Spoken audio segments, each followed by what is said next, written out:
शिव सीताराम। श्रीमद् भगवद गीता अध्याय 2 श्लोक क्रमांक 66। इस श्लोक में श्री भगवान कह रहे हैं कि नास्ति बुद्धि युक्तस्य न चा युक्तस्य भावना न चा भावयतः शांति शांतस्य कुतः सुखम। यहाँ भगवान कहते हैं कि इससे पिछले श्लोकों में भगवान बता रहे हैं कि जो इंद्रियों को जीत लेता है, जो आत्म संयमी है, जो स्थितप्रज्ञ है, वह जब अपनी इंद्रियों को अपने वश में कर लेता है तो कितनी शीघ्रता से वह परमात्मा को प्राप्त कर लेता है।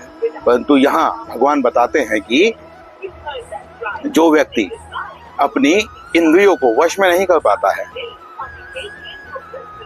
जिसकी बुद्धि स्थिर नहीं होती है, ऐसे व्यक्ति की नास्ति बुद्धि युक्तस्य, जो व्यक्ति स्थिर बुद्धि वाला नहीं है, जिसने अपनी इंद्रियों को अपने वश में नहीं किया हुआ है, न चा युक्तस्य भावना, और जिसकी भावना भी स्थिर बुद्धि करने की नहीं है, जो भगवान का चिंतन भी नहीं करता है, जो चाहता ही नहीं है, जिसने कभी इस बारे में सोचा ही नहीं है, वो उसी प्रकार है जैसे कोई पशु खाना खाता है और मैथुन क्रिया करता है। इसके अतिरिक्त उसे कुछ पता ही नहीं है कि उसे करना क्या है।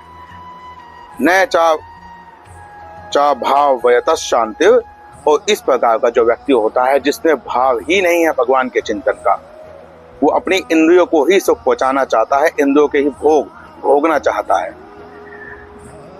आप खुद से भी इस बात का अंदाजा लगा सकते हैं, देख सकते हैं कि जीवन में कोई भी एक ऐसा क्षण आज तक आया है जिस क्षण में आपको कोई इच्छा ना रही हो, आपकी इंद्रियों ने कह दिया हो कि बस अब मैं तृप्त हो गया हूं, अब मुझे कुछ नहीं चाहिए। एक इच्छा पूरी होने के पश्चात तुरंत ही जो हमारी इंद्रियां हैं वह दूसरी इच्छा पर स्थानांतरित हो जाती हैं। वह कुछ ना कुछ इच्छाएं करती रहती हैं, और जब तक इन इच्छाओं पर नियंत्रण नहीं लगाया जाता, अंकुश नहीं लगाया जाता, तब तक जो स्थिर बुद्धि वाली स्थिति है उसे पाया नहीं जा सकता। और यहाँ पर भगवान कहते हैं शांतस्य कुतः सुखम, और जो ऐसा व्यक्ति है जब उसे शांति ही नहीं होगी, उसे संतुष्टि ही नहीं होगी, किसी इंद्रिय के विषय को भोग लेने के पश्चात भी उसकी जो आसक्ति है वह किसी न किसी विषय में लगी ही रहेगी। तो जब ऐसा होता रहेगा तो उसे शांति कैसे मिलेगी? और जिसको शांति नहीं मिलेगी वह सुख कैसे पा सकता है? आपने कभी यह देखा है कि एक जो उफनता हुआ पानी होता है, जो विचलित पानी होता है, उसमें आप अपना अक्स नहीं देख सकते हैं। जब आप उसमें अक्स देखेंगे या उसकी तलहटी तक, गहराई तक आपको देखना है, तो तब वो जल बिल्कुल शांत होगा, तब ही आप उसकी तलहटी तक देख सकते हैं। नहीं तो चाहे गहराई कितनी भी कम हो, अगर जल को आपने हिला दिया है, वह विचलित है, तो उसमें ना आप अपनी परछाई देख सकते हैं, अपना अक्स देख सकते हैं, और ना ही उसकी तलहटी को देख सकते हैं। तो इसीलिए जीवन में जब भी हमें किसी निर्णय पर पहुंचना है, किसी गहराई पर जाना है, तो हमें अपने आप को शांत करना चाहिए। जब तक शांति नहीं होगी तब तक हमारा जो निर्णय है वो कभी सही नहीं हो पाएगा। आपने लौकिक में आज के समय में बहुत देखा होगा कि जो लोग हैं, काफी ऐसे लोग होते हैं जो आत्महत्या कर लेते हैं या जो किसी की हत्या कर देते हैं। ये वो लोग होते हैं जो अनियंत्रित इच्छाओं के दबाव में होते हैं।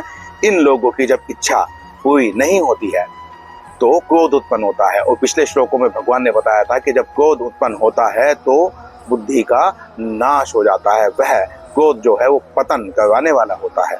अगर कोई भी व्यक्ति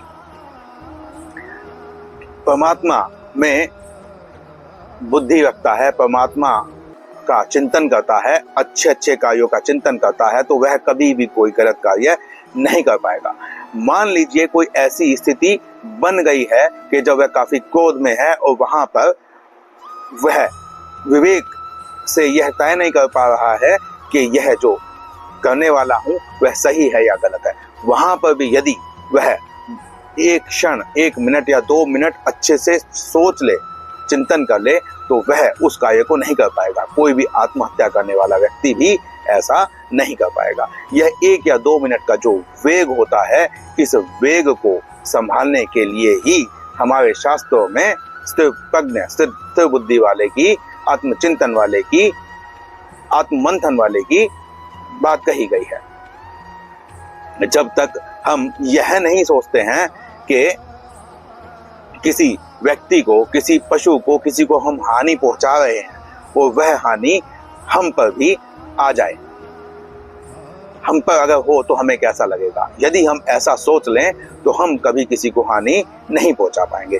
अकारण तो बिल्कुल भी नहीं। हाँ, स्वधर्म है, देश की रक्षा करने के लिए, परिवार की रक्षा करने के लिए, किसी स्त्री की रक्षा करने के लिए, धर्म की रक्षा करने के लिए यदि हिंसा करनी पड़ती है तो वो हिंसा पुण्य है, लेकिन किसी की रक्षा करने के लिए। ऐसा नहीं कि अपनी भोगों को, व्यसनों को पाने के लिए मैं किसी बैंक को लूट लूं या मैं किसी व्यक्ति को लूट लूं, यह अधार्मिक है। क्योंकि सनातन धर्म कभी भी यह नहीं कहता है कि हमें अपनी इच्छाओं की पूर्ति करनी है, हमें अपने कर्तव्यों की पूर्ति करनी है, यही हमें सिखाया गया है। जैसे आज के समय में आपको बहुत सारे ऐसे लोग मिल जाएंगे जो मांस भक्षण करते हैं और मांस भक्षण करने के पश्चात बची हुई हड्डियों को कुत्तों को डालते हैं ताकि वो कुत्ते खाना खा सके। जब उनसे कोई कहे कि ये आपने क्या किया, तो वो कहते हैं कि ये तो कुत्तों के लिए डाला गया है, जबकि वो जो मांस खाने वाले लोग हैं उस मांस में से उन्होंने हड्डियां इसलिए छोड़ दी क्योंकि वो उसे खा नहीं पाए थे, और अब वो कुत्तों के सामने उन हड्डियों को डालकर अपना धर्म और दया दिखा रहे हैं। ऐसे दकियानुसी और पाखंडी लोगों से बच के रहना चाहिए। इनमें ना धर्म है, ना विवेक है, ना सोचने समझने की शक्ति है। इसीलिए भगवान हमें यह आदेश कर रहे हैं कि यहाँ पर हमें यह देखना चाहिए कि हमें अपनी इंद्रियों को वश में करने की कितनी अधिक आवश्यकता है।